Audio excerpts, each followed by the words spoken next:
ఇక బీజేపీ గెలుపును అడ్డుకోవడానికి 3 పార్టీలు కుమ్మక్కయ్యాయా? ఎన్వీఎస్ఎస్ ప్రభాకర్ చేస్తున్న వ్యాఖ్యల్లో ఆంతర్యం ఏంటి? కాంగ్రెస్, బీఆర్ఎస్, ఎంఐఎం మధ్య లోపాయకారి ఒప్పందం కుదిరిందంటూ ఎన్వీఎస్ఎస్ ప్రభాకర్ కామెంట్ చేశారు. 3 పార్టీలు 10:1:6 నిష్పత్తిలో సీట్లను పంచుకున్నాయంటున్నారు. బీజేపీ గెలుపును అడ్డుకునేందుకే ఈ చీకటి ఒప్పందం అంటున్నారు NVSS Prabhakar. Phone tapping, liquor scam తర్వాత పరిస్థితులన్నీ మారిపోయాయంటున్నారు. బీఆర్ఎస్, కాంగ్రెస్ లది ఫెవికాల్ బంధం అంటున్నారు ఎన్వీఎస్ఎస్ ప్రభాకర్. లోపాయకారి ఒప్పందాలని కుదుర్చుకున్నటువంటి పార్టీలు కాంగ్రెస్, బీఆర్ఎస్, ఎంఐఎం, టీజేఎస్, తర్వాత ఈ యొక్క ఉభయ కమ్యూనిస్టులు కూడా. ఆ ప్రకారంగా సీట్లను కూడా పంచుకున్నట్టుగా చాలా స్పష్టంగా కనబడతా ఉంది.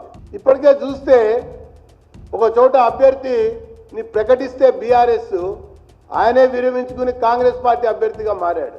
ఇంకొక చోట అభ్యర్థి ఇంకా ప్రచారానికి కూడా తిరగటల్లా. ఇంకొక చోట అభ్యర్థిని ప్రకటించిన తర్వాత కూడా కనీసం కలవటంలే కూడా.